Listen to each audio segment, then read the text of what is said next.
chair Sarvāngāsana. So once you have a practice of Sarvāngāsana and there's a basic understanding of Sarvāngāsana, you can start practicing chair Sarvāngāsana. So here you'll need a chair, yoga chair, and 4 blankets and a mat. And the mat is folded in 4. I place the mat on the seat of the chair and I put the mat around just the edge of the seat of the chair. It shouldn't hang much more than that. A little more light can be helpful. And then the one blanket open. So these are moving blankets. These are the blankets that we use a lot in France.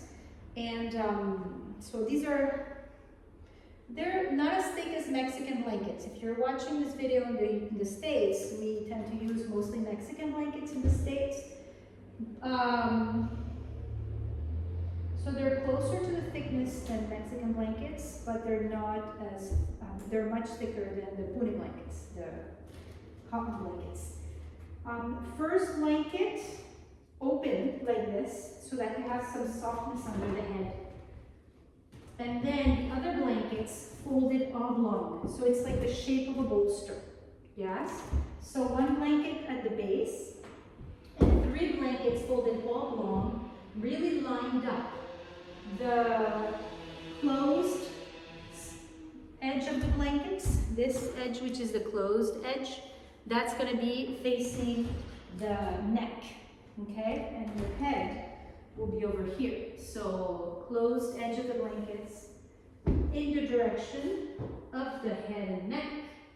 So the 3 blankets really lined up, like you make, as Lois would say, like a wall with your blankets. It's going to be really straight. The blankets, there's a little bit of space between the chair and the legs of the chair and the blanket, so I can slide my hand in between. Now make sure that everything is really centered. My blankets are centered with my chair and my chair is straight. I'm not using the wall for this pose. If you have some loose clothing, t-shirt that can fall downwards, you have to tuck it in so that it stays in position. Now watch before you do. So we did the setup together. Just watch the rest before you get upside down, because it's really important not to turn your head and neck when you do this. The head has to be straight.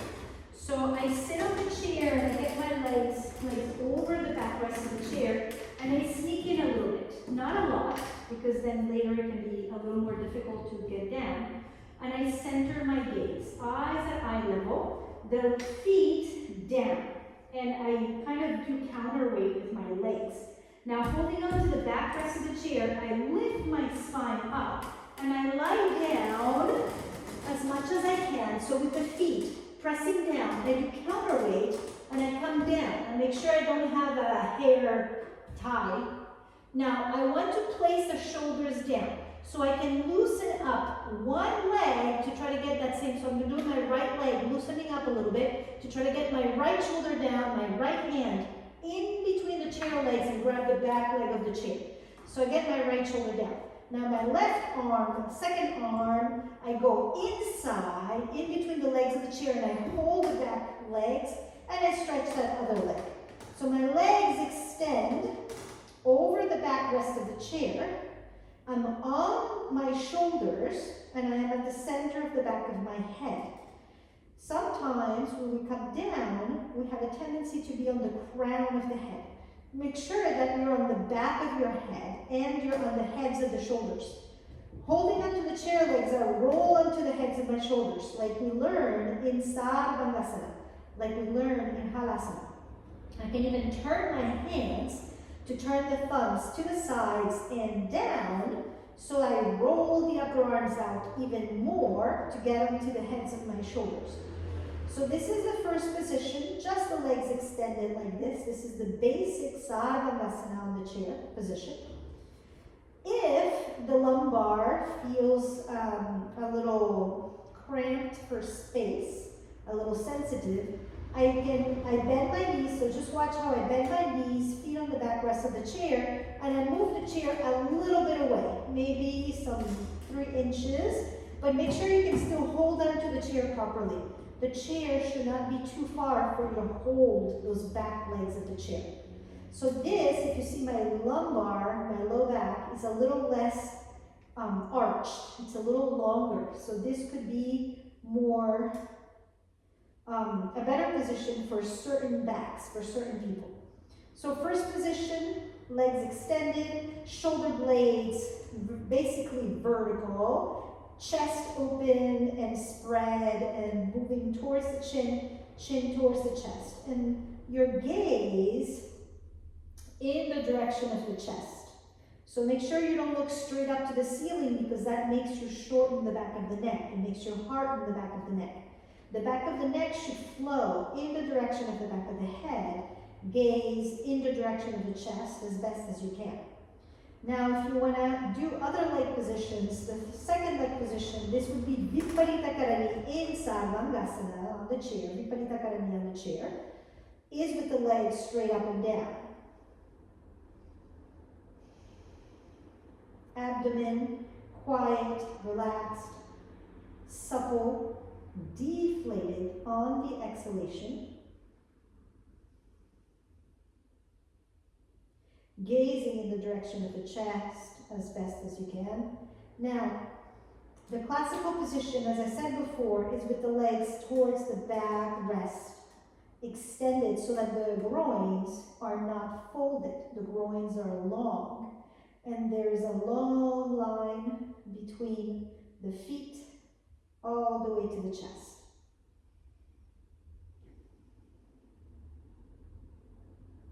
Now, another position that you can do in this practice is feet together, knees apart, Baddha Konasana.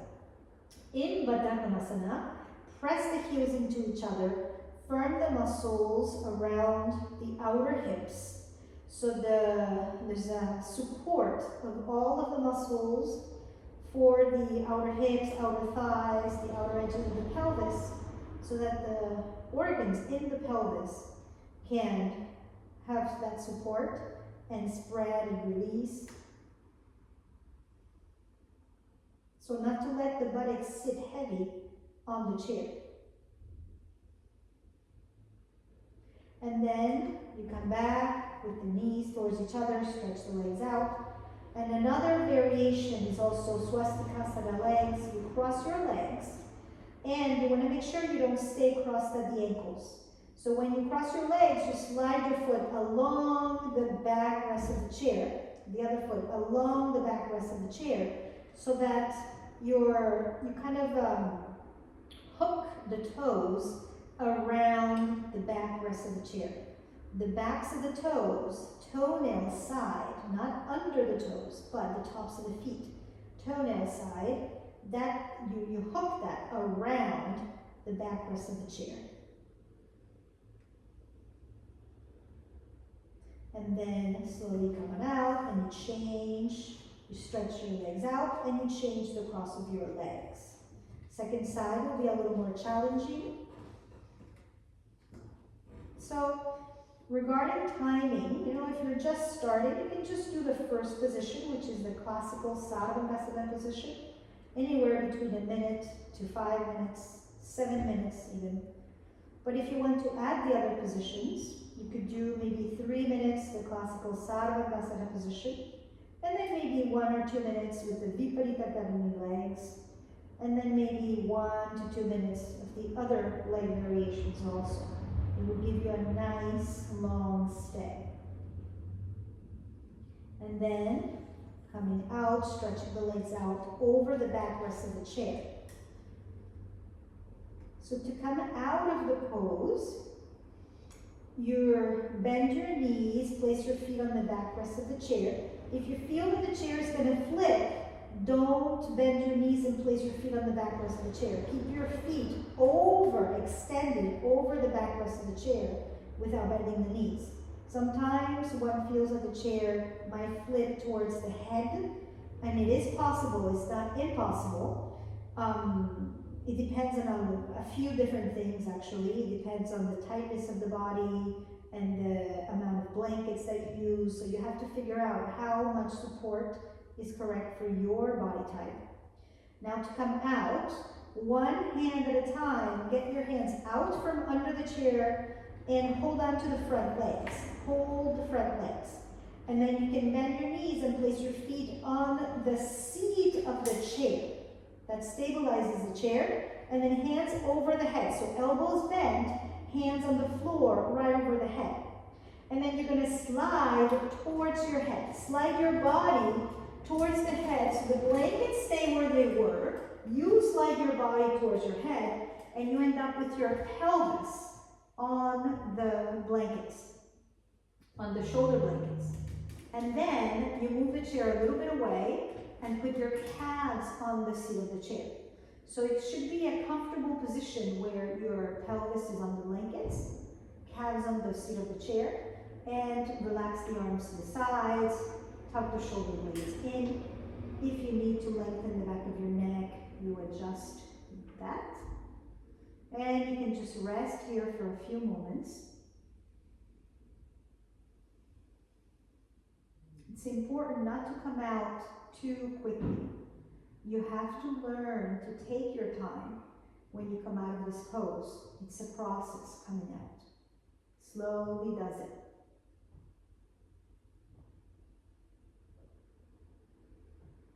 And then when you feel ready, with one hand, you move one blanket away and you put your pelvis down. Pause. With the other hand, you move the other blanket away and you put your pelvis down. So you're now just on one blanket. And just take a few moments here. Your back is in a more neutral position than before because the pelvis is less elevated.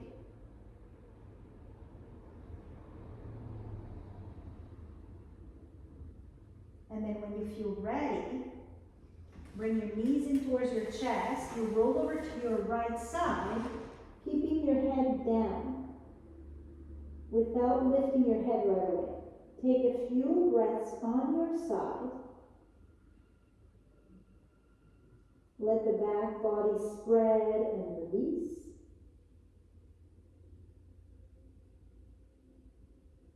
And then placing your gaze towards the floor, you press the left hand, then you press the right hand. Let your head hang when you come up. And then you come all the way up. So coming out of the pose is a process, huh? Setting up the pose is the process. Getting into the pose is another process. Coming out of the pose. So there's 3 phases to the pose. The setting up, the getting into it, the being in the pose, and then the coming out of the pose. So that would be 4 phases. Another thing is you have to see if this is the correct height for you under the shoulders. You might need more height under the shoulders. You might need less. You might need, if this chair, this seat of the chair is too hard, then you can put a blanket on the seat of the chair. A blanket like so. Just like this, you put it on the seat of the chair so you have a little softness, okay? But then it's more slidey, which could be good or not. It depends. For some, it's more useful. For others, it's difficult when it's slidey. So you have to see. If you have questions, don't hesitate to ask. Happy practice. Before asking questions, do try it a few times. Try it a few times and find out, how it goes. As you get more familiar with the pose, it might answer the questions. You might answer your own questions. And sometimes it does happen that the chair tilts. If you feel like on your way down the chair is going to tilt, it could tilt. It's not impossible. So maybe if the front of your hips are tight or your quads are tight, there's a lot of pulling from the legs and it could pull the chair. So that's why we keep the legs to the other side of the chair for counterweight. As the trunk comes down, you counterweight with the legs the other way.